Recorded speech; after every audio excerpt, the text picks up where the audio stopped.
Use a Phillips screwdriver and scissors. Turn off the oven. Wait until the oven is at low temperature. Hot surfaces can cause serious burns.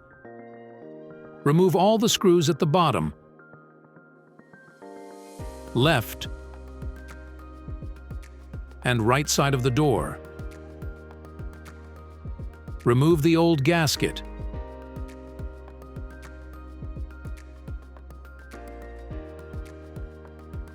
For the gasket to reach all the way to the frame, cut the end of the gasket at a 45-degree angle.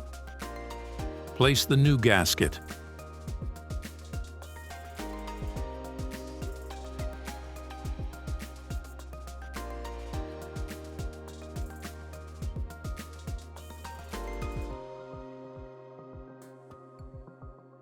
Remove the excess of material if this is needed.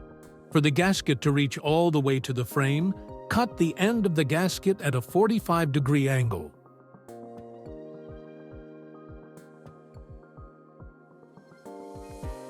Place the gasket with 8 mm. Close the gap with all the screws.